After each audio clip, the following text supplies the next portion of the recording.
so hard. Now everything is easy 'cause of you. Ladies and gentlemen, welcome back to Thoughts for Rent, Realtors Keeping It Real with Jenni McKenna and Max Zerflu here in Henderson, Nevada. You're doing a lot of pointing there. Yes, I'm actually going to adjust my skirt. We're very black, too, as well. I'm black. Hey, yeah, why did you wear... Does this shirt make me look big? No, your stomach does. Anyway, we are a podcast that focuses on real estate, focuses on life, and focuses on all the different things that are out there for us to talk about. Thoughts for Rent. That's what we call ourselves. Jenni runs a property management company, McKenna Property Management. Wait, what was that? McKenna Property Management. Is that Management. like a tongue twister? She's not being critical, is she? No. Okay, good. Just making sure we have our agreement. She runs McKenna Property Management, and I run the McKenna team, sales team, brokered out of Keller Williams. And what are we going to talk about today, Max? today we're actually going to talk about real estate. I think we should, because I know with all the years of experience that you have in real estate, there are some things out there that I would love to have our listeners know and understand. So let's talk a little bit about what are some of the pitfalls that maybe a buyer or a seller run into when it comes to listing or buying real estate. Well, there's all kinds of pitfalls. One thing to note is that nationwide, we are at higher cancellation rates than we've ever been at before. So we're canceling more escrows than we have ever done in history. You know why I think that is? Why do you think that is? Inspectors. Well, there's certain things. I have no data for that. That is just totally Jenni McKenna's opinion. It's true. There are certain things during the escrow period that can certainly put a wrench in the works. And certainly an inspection, an appraisal, loan approval, loan process. Those are some of the big things. Also, in Nevada, we have a lot of HOAs. So you have to be able to, a buyer has the ability to review the HOA documents, rules, and regulations, even the budget. And if they don't like something about the HOA, they can cancel within a 5-day period after receiving those documents. So in your world right now, with the buyers that you have and the sellers that you have, what is the number one reason, if you've had any in the last 4 months, cancel? What's that reason that's happened? We've actually been pretty lucky, knock on wood. But when we do have cancellations, it usually comes down to the buyer is not able to finalize their loan approval. Okay, so it's still the loan problem is more than anything. Sometimes it could be the property itself is not cannot be financed under a certain finance program, FHA. Maybe a condo can't be financed under that. Or it could be during the escrow period, the buyer has decided to purchase a car or even new furniture at R.C. Willey or apply for a credit card. Yep. And those things can affect your credit score and can affect your credit your borrowability. So you've seen that. Obviously, you've been doing this longer than I have.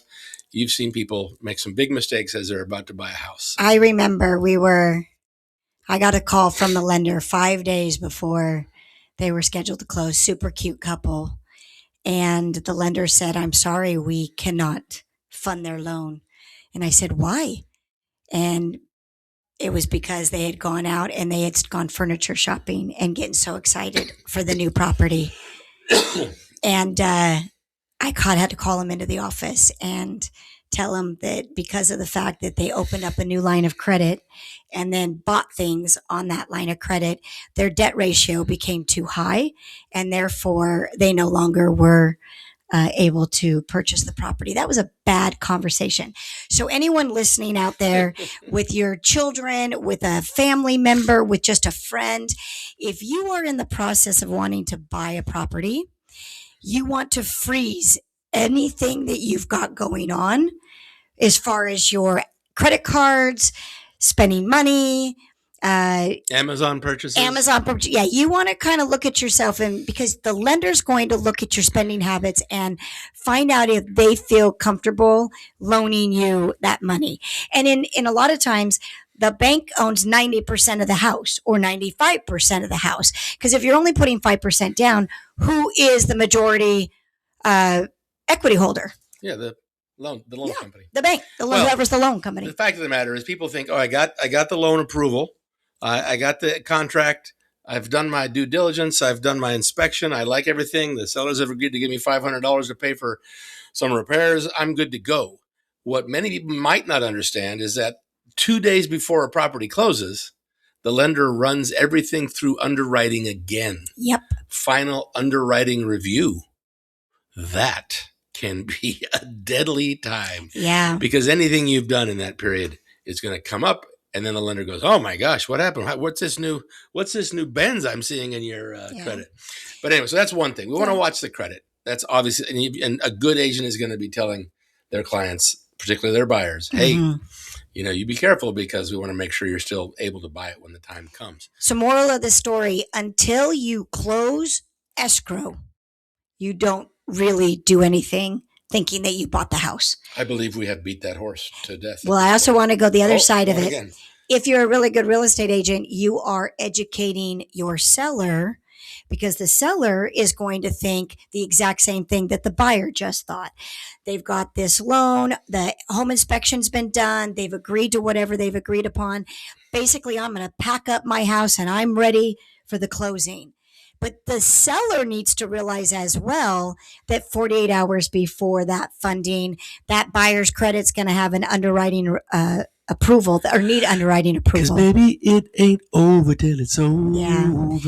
Many times I've called a seller and I've had to say, hey, just want to give you a heads up.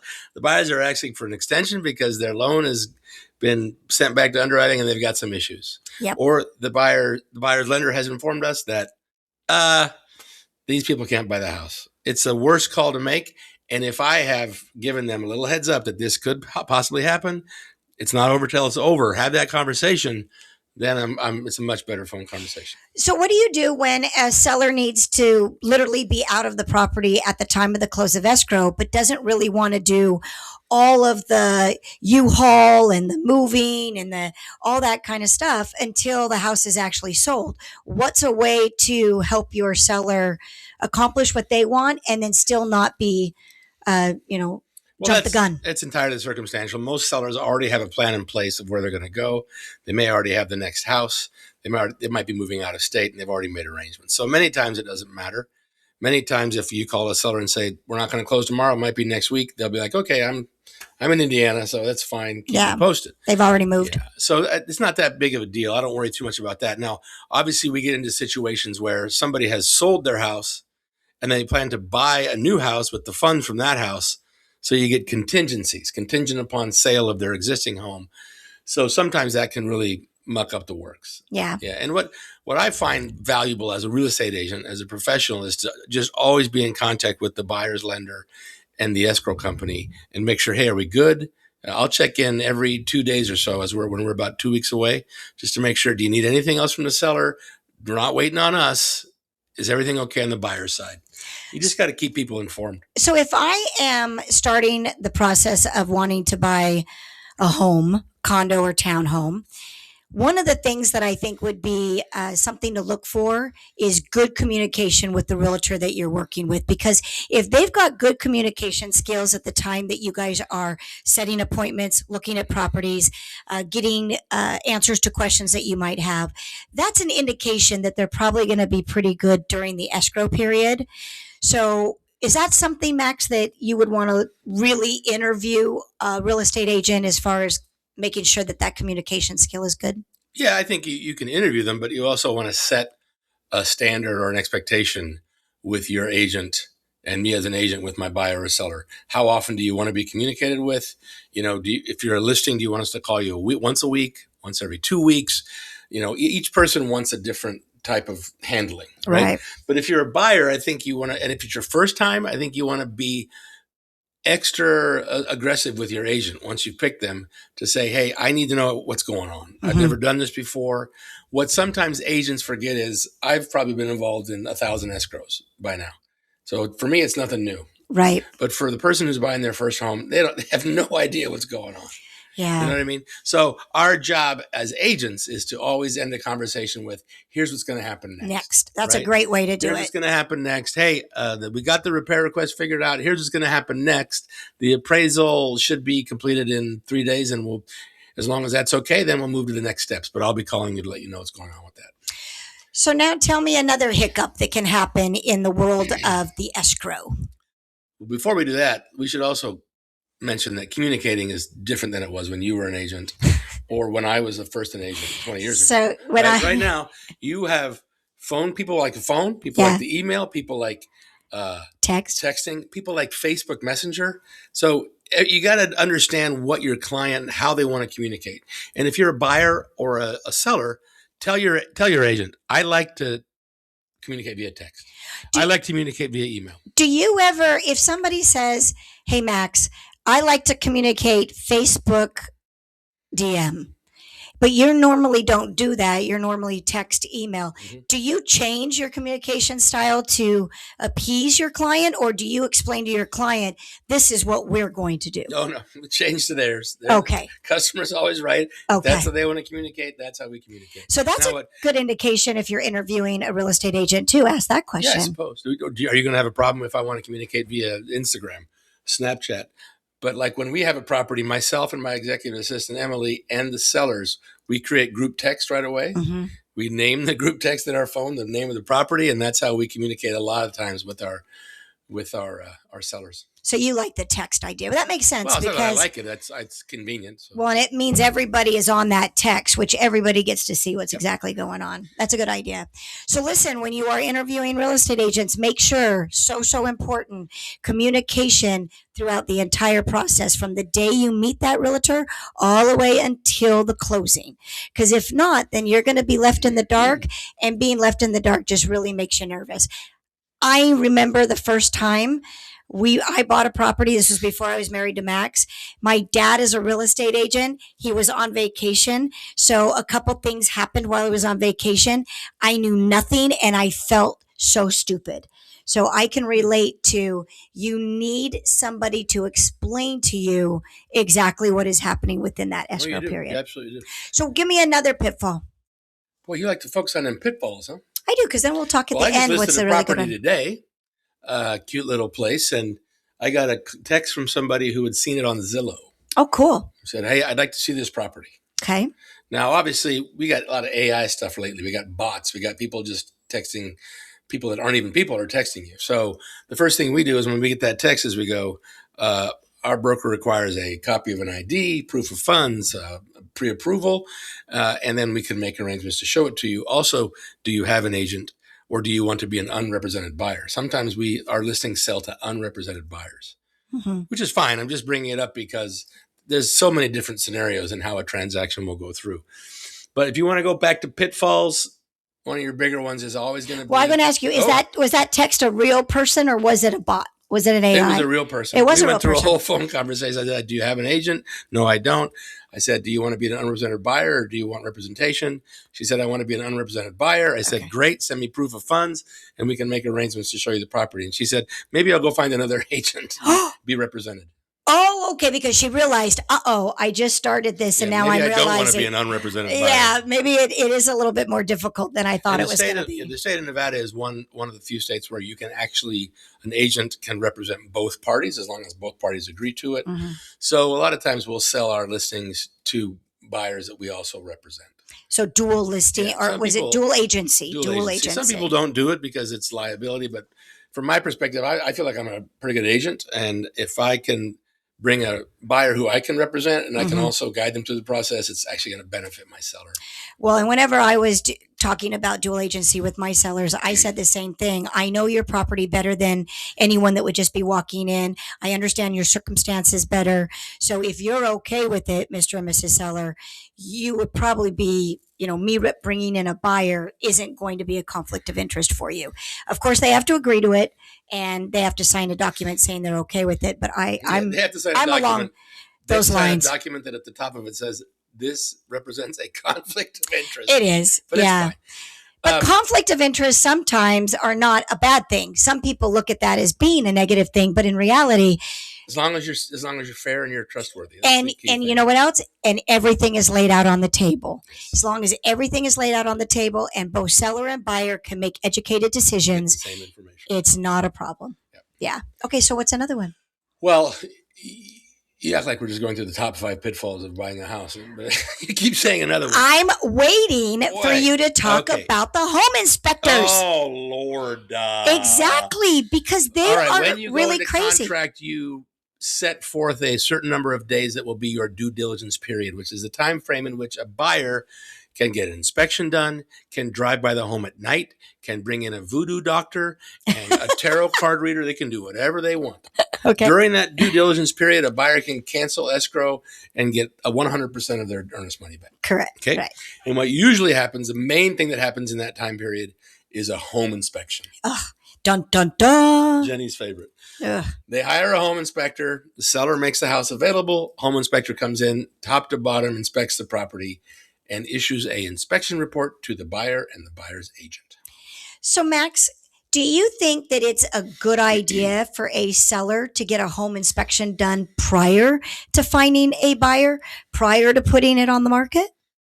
I personally do not think it's that great of an idea. Okay. The only reason you'd be doing that is to say, I want to get this house perfect so nothing can go wrong. Mm-hmm. The problem with that is that the seller's inspector is not the same guy that's the buyer's inspector. Right. Let's say a seller has a property inspected. They found 14 things that needed to be fixed, and they fixed them all. Yep. So now your seller's thinking, I'm good to go. When I get a buyer, there's not going to be anything wrong. They're going to be happy. They won't even need an inspection. Heck, I might even share my inspection with them. Mm-hmm. Our broker says don't share that inspection with them. Okay. That's up to them to find out what they want to find out. And then when they bring in their inspector, the inspector says, I'm going to do this inspection, but if it doesn't have anything on it, my time really isn't justified. If I say, oh, this is perfect, there's no problems at all, then they're going to go, well, why am I paying you $295 for an inspection? So what inspectors can do, maybe tend to do, is put every little thing they can find on there. Yeah. And if you're not educating your buyer, they're thinking, oh, I want all that stuff fixed. Right. Right? Or the buyer's going, oh my gosh, I'm about to buy a money pit. Right? Oh, look at all the stuff that's wrong. There's a chip in the paint, or Yeah. there's the door jam's off a little bit. Yeah. So that's why I say, no, seller, don't get one. Let the buyer who offers to buy your house for a certain amount of money, let them do their thing. Hmm. We're not trying to hide anything. Let them find out for themselves and get an inspection. The problem with that is that when they submit their repair request, sellers' jaws tend to drop on the floor. And they get mad. And they get they get all aggravated. Yeah. Oh my gosh. I sold this house for this amount of money. These guys are getting a great deal. Why can't they understand they're getting a great deal? I'm Apparently, all sellers sound like men. I'm doing a seller impersonation, and I can't believe it. You know what? Just cancel the deal, Max. Cancel the deal. Right. And what we have to do as agents is remain calm. Mm-hmm. I know agents and I know people who receive the repair request from the buyer, and they get the agents get all up in arms. Oh my God! Oh, this is horrible. There's so many things. Probably you, don't. I don't know. But I say, calm down. Right. Remember, this is a transaction between the buyer and the seller. Correct. It's not between us. So we take the repair request. Say, here's the repair request from the buyer. Mm-hmm. How would you like to respond? I don't ever say, oh my gosh, they sent us this horrible request. There's 23 things on it. I just say, here's the repair request. Mm-hmm. How would you like to respond? Now, they normally call me and say, what do you advise? Right. And that's when we can get into a conversation. But I don't want to ever assume that the seller won't say, oh, sure, I'll just take care of all that stuff. Okay. Or let's give them $1,000 credit and see what they want to do. And it's all, dependent upon the market that we're in. If it's a seller's market, you won't see very many repair requests. Yeah. If it's a buyer's market where the buyers have a lot more to choose from, then that's when you're going to see a repair request that's probably over the top. Gotcha. But that is a pitfall because that can end the deal. Yes. Many people dislike inspectors because they think they're there to kill the deal. So let me ask you this. Seller has a buyer. Buyer does a home inspection. 25 things are asked to get fixed. Seller says, no, I'm not doing that. Mm-hmm. Now, on the next buyer that comes in, do you have to share with that buyer what the previous buyer's home inspector was? or did or said, or do you just start completely fresh again? Well, you really should disclose anything that's a major defect that you didn't know about, that buyer's inspection showed up. You would have to redo what's called your seller's real property disclosure. Mm-hmm. Here in Nevada, it's called that. It's different things in different states. But you'd want to update that to show anything that was big on that previous buyer's inspection. But if it was a cosmetic thing, a sealed window still yeah. works, but it just cosmetically doesn't look right. Nope. You don't have to worry about any of that. You don't have to disclose Shouldn't any have of to, that. No. You can, Okay. and again, the next buyer, because the inspection that first buyer got, Mhm. it's kind of an opinion. It's kind of here's what I think, here's what I see. Right. But that doesn't mean that the next buyer gets an inspection that's going to be the same. It'll be a different stuff. It'll be a different approach. Right. So we don't want to determine how the buyers are going to respond. That makes sense. Now, also, Jenny, you said when they send over a repair request with 25 items on them, and then the seller says, heck no, you made it sound like that automatically cancels the deal. Oh, well, it doesn't automatically cancel the deal, but why don't you explain what you can do when 25 things get sent over to do a repair? Yeah. Well, what you can do is tell the seller, which I advise this sometimes, and I know you like it too because we've talked about it. Hey, you got this outrageous repair request for a bunch of cosmetic stuff or things that aren't that big of a deal.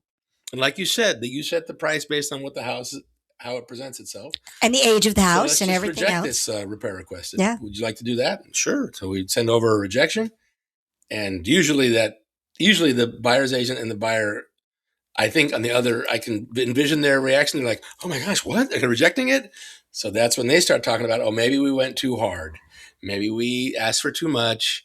Let's go back and only take care of items 1 and 2. When we send over that rejection or we send over a counter, we can do a counter offer to there. Say, we'll fix these 3 things, but not those 8 things. Uh-huh.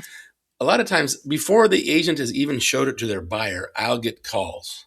They'll say, hey, so your seller's not willing to do the other things? I mean, my buyer really wants to buy the house, but you think will they do the other thing? Or will they maybe give me some credit? I said, I don't know. We've sent you the counter offer right on your repair request. Present that to your buyer and let us know what they think. Right. See, agents sometimes they get really confused about how they think they're in the transaction. They're representing. They're not in the transaction. Yeah, I think that's the key to this podcast is you really do want to hire a real estate agent that is calm, good with communication, understands the purpose of what their job is, which is a lot of times education and giving options, educated options. Sometimes calming. Sometimes it's psychiatrist. Sometimes you're putting on the psychiatrist hat, yeah. referee. Especially if there's a divorce situation with a husband and a wife that are selling a property because they're divorcing. Yeah, so there's a lot of hats, and so I think it's really important that when you are doing a real estate transaction, this is a lot of money. I mean, in Vegas, Southern Nevada, you're not going to really pick up anything that's much less than $500,000. Yeah, medium home prices in the mid 400s. Yeah, so I really think that finding the right realtor is so important. And then what I've always said is develop that relationship with the realtor forever. And I've been in the business since 1993. My dad was in the business since 1978.